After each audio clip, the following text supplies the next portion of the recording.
বাবর সাহেব 70 বছর একটা অনেক লম্বা সময়। মানুষ এই সময় ভারসাম্য হারিয়ে ফেলে। তো যতটুকু শুনেছি উনিও অসুস্থ ছিলেন এবং আমি যেটুকু শুনে অবাক হয়ে গেছি ওনার জন্য এলাকার মহিলারা রোজা রাখতেন। এখন উনি ব্যক্তিগতভাবে কত ধনী ছিলেন, কত পয়সা আছে এগুলো আমি চিন্তা করি না। আমি চিন্তা করি এলাকায় উনি সার্ভিস দেওয়ার জন্যই এলাকার মানুষ তার জন্য রোজা রেখেছে। লুৎফুজ্জামান বাবর 17 বছর কারাবাস করে বেরিয়েছেন, ওনার সম্পর্কে একটু বলুন।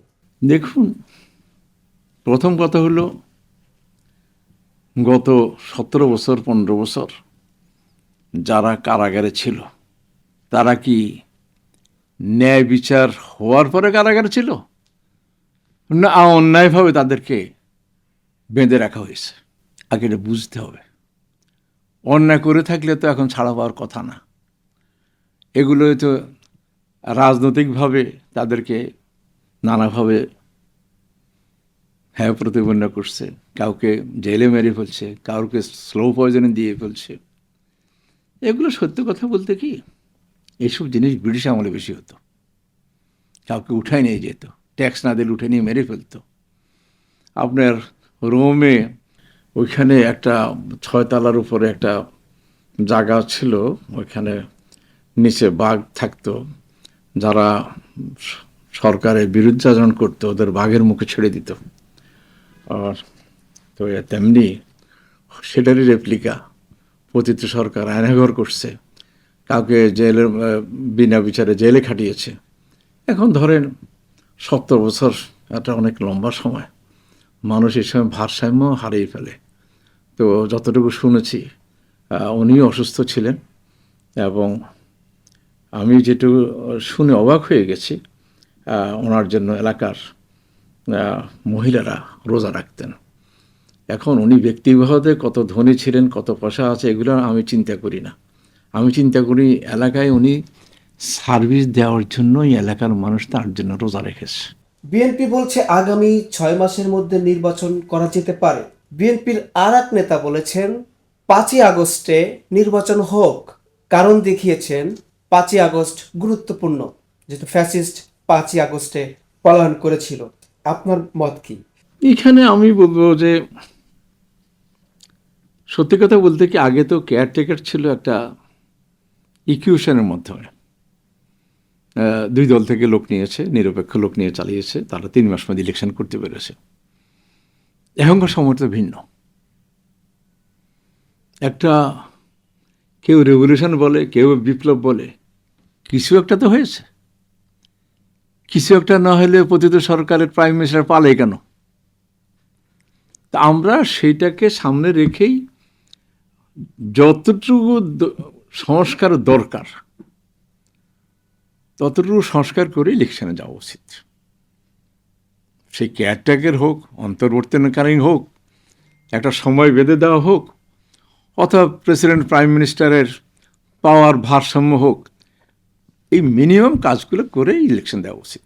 দেশের বিভিন্ন জায়গায় এখনো চাঁদাবাজির ঘটনা ঘটছে অভ্যুত্থানের পর, এটাকে কিভাবে দেখছেন? শুনেন, আপনার সাথে আমি আরও কয়েকটা ইন্টারভিউ দিয়েছি। আমাদের আমাদের কান্না কি আর সবাই শুনে? আমি এর আগে একবার বলছি, একজন স্বরাষ্ট্র উপদেষ্টা দিয়া দেশ চলে না, তারপরও ওনারা চেষ্টা করতেছে। আমি গতকালকের ঘটনা বলি। আমার ব্যবসা তো গত 10 বছর করতে পারিনি। বহুদিন বিদেশে ছিলাম, ছোটোখাটো একটা জায়গা কিনে ইন্দিরের বাড়ি করে ওইখানে সারা জীবন কাটাইছি। ওটার ভাড়া দিয়েই মনে হয় কোনোরকম চলতেছে। 19 তারিখে দিবাগত রাত্রে ইন্দিরা রোড সহ প্রত্যেকটি এলাকার কারেন্টের মেইন তারটা চুরি করে নিয়ে গেছে। বাড়ি অন্ধকার। সচিবালয়ের কথা যখন বলছেন ওনারা ঘুমাই আছে। ইন্দিরার মতো জায়গা একসময় খুব প্রমিনেন্ট ছিল, কয়েকটা বাড়ির তার চুরি করে নিয়ে শুনছি কোনো কোনো ক্ষেত্রে ওর সাবস্টেশন পর্যন্ত নিয়ে চলে যায়। এটা কার দায়িত্ব? করেছে কিছু একটা? করেনি। এখনও এদিকে মনোযোগ দিতে হবে। আমি মনে করি 2 জন জুনিয়র উপদেষ্টা নিয়ে ঢাকা শহরের জন্য একজনকে এম্পাওয়ার করা হোক, তাহলে দেখবেন যে 1 মাসের মধ্যে আইনশৃঙ্খলা ঠিক হয়ে যাবে। এবং সরকারই বলতেছে শ্যামলী, মোহাম্মদপুরা শ্যামলী নো গো এরিয়া হিসাবে ডিক্লেয়ার করতেছে, এখানে শুধু এখন চাঁদাবাজি আর ছিনতাইকারী হয়। গত সপ্তাহে একজন ঢাকা ইউনিভার্সিটির টিচার কুষ্টিয়াতে একটা ইউনিভার্সিটি একটা কাজে গেছে, উনি রাত্রে বাংলা কলেজে নেমেছে, সেখানে একটা বেবি ট্যাক্সি নেওয়ার পর ইউনিভার্সিটি বেবি ট্যাক্সি বিভিন্ন ঘুরে একটা নির্জন স্থানে নিয়ে যায়, 2-3 জন তাকে ঘেরাও করে ধরছে। 12টার সময়, রাত 4টার সময় বাসার থেকে 30,000 টাকা বিকাশে পাঠানোর পর উনি 4টার সময় পৌঁছেছে। এটা কার দায়িত্ব? কিছু বললেই বলে যে এই অন্তর্বর্তীকালীন সরকারের বিরুদ্ধে বলতেছে। এগুলো আগের সরকারই প্রোটোটাইপ কথা, নতুন কিছু বলেন। আমরা বলার পরে বা অন্য কেউ বলার পরে, অন্য কিছু ঘটনার পরে তো অ্যাকশন নেন, তাহলে বুঝলেন আমাদের কথা শুনতেছেন। এটুকু তো গণতান্ত্রিক অধিকার আছে সবাই, নিজের কষ্টটা জানানোর জন্য। আপনি হয়তো পুরো সলিউশন করতে পারবেন না, আপনি হয় শুনতে হবে, না হয় অ্যাকশন নিতে হবে, but you do not do anything, আপনি কিছু করতেছেন না। তারেক রহমান নেতাকর্মীদের উদ্দেশ্য করে বলেছেন, ভুল করলে কিন্তু পস্তাতে হবে। এটা কিসের ইঙ্গিত দিলেন উনি? ওনার মনের কথা তো আমি জানি না। আমি এই ভুলটাকে হয়তো উনি যেটা ইঙ্গিত দিচ্ছেন মনে হচ্ছে ব্লান্ডার কোনো কিছু করলে এটার কোনো শুধরানো যায় না। ভুল করলে নানাভাবে সলিউশন করা যায়, এটা যদি ব্লান্ডার হয়, ইয়েস, ব্লান্ডার করা উচিত হবে না। অনেকে বলছেন বিএনপি ক্ষমতায় আসলে বাবর সাহেবকে স্বরাষ্ট্রমন্ত্রী হিসেবেই আগের মতোই দেখতে চান। আপনার মত কি? এটা যিনি প্রাইম মিনিস্টার হবে ওনার এখতিয়ার, উনি কাকে দিয়ে কাজ করাবেন। উনি যদি মনে করেন বাবর সাহেব ভালো, বাবর সাহেব হবে। আর যদি বলেন নতুন আরেকটা ব্লাড আসছে, তাকে দিয়ে করাবে, তাই সেই হবে। মির্জা ফখরুল ইসলাম আলমগীর বলেছেন, রাজনীতিতে বা রাজনীতির সঙ্গে কোরআন মাজিদের কোনো সম্পর্ক নেই। আপনি কি বলবেন? আমি মির্জা ফখরুল সাহেবের কথা তো আমি বলতে পারবো না। দেখুন, ওনারা পলিটিক্স করে, যখন যেভাবে উত্তর দেওয়ার বাদ বলে, আমি এখানে কিছু বলতে চাচ্ছি না। বিএনপি জামাতের মধ্যে দূরত্ব আমরা দেখতে পাচ্ছি এবং কথার যুদ্ধ চলছে, এই বিষয়টিকে কিভাবে দেখছেন? দূরত্ব থাকবে, কথা যুদ্ধ হবে, এরপর বসে ঠিক হয়ে যাবে।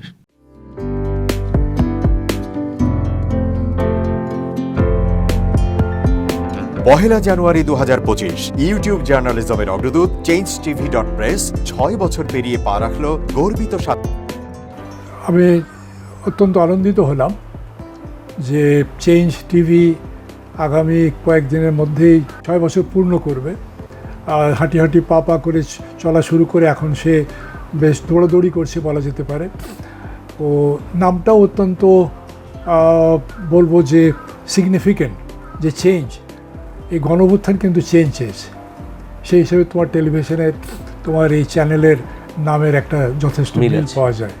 আমার প্রত্যাশা যে এই গণঅভ্যুত্থানের যে প্রত্যাশা, যে আশা আকাঙ্ক্ষা, চেঞ্জ টিভি সেটিকে এগিয়ে নিয়ে যাবে। তোমাকে শুভেচ্ছা চেঞ্জ টিভি যারা সম্পৃক্ত আছেন, যারা কর্মী আছেন, সামনে পেছনে সকলকে আমার শুভেচ্ছা। changetv.press এক ফোঁটা হলুদও নেই। Online TV channel change TV 6 বছর ধরে ওনারা কাজ করে যাচ্ছেন। ইতিমধ্যে জনগণের হৃদয়ে স্থান করে নিয়েছেন। প্রায় 22 লাখ সাবস্ক্রাইবার আছে। আর যে কোনো অনুষ্ঠান 10 লাখের মতো মানুষ এটা প্রতিদিন মানুষ দেখে থাকে। আমিও এই চ্যানেল নিয়মিত দেখি। তো চেঞ্জ টিভির পক্ষে আমিরুল মোমিনিন মানিক সাহেবের উপস্থাপনা, প্রশ্নের ধরন, এগুলো জনগণ দেখতে চায়, শুনতে চায়। আমি চেঞ্জ টিভির উত্তরোত্তর সমৃদ্ধি কামনা করছি। changetv.press এক ফোঁটা হলুদও নেই। চেঞ্জ টিভি, তো আমি তাদেরকে আমার অসংখ্য শুভেচ্ছা জানাচ্ছি, কারণ তারা যে ভূমিকা রেখেছে এই সময়, একটা কঠিন সময় ছিল, সেটাতে যেমন ভূমিকা রেখেছে, এমনকি 5ই আগস্টের পরে নতুন বাংলাদেশেও তারা তাদের সেই তীক্ষ্ণ একটা সমালোচনামূলক এবং যেটাকে আমি গঠনমূলক বলবো সেরকম একটা ভূমিকা রাখছেন। তো সেক্ষেত্রে আমরা মনে করি যে এই ভূমিকা আমাদের দরকার, আমরা চাই এটা থাকুক এবং আরও যেন সমৃদ্ধ হয়। নতুন বাংলাদেশ নির্মাণে আমরা চাই যে চেঞ্জ টিভি যে সমালোচনাগুলো করছে বা যেগুলো আমরা তুলে ধরছেন সেটা এমন করে করবেন যেন আমরা সেখান থেকে শিখতে পারি এবং সবাই মিলে যেন আমরা নতুন বাংলাদেশকে সত্যিকার অর্থে বৈষম্য বিহীন একটা সমাজ গড়ে তুলতে পারি, সেটা আপনারা সহজ চেষ্টা করুন।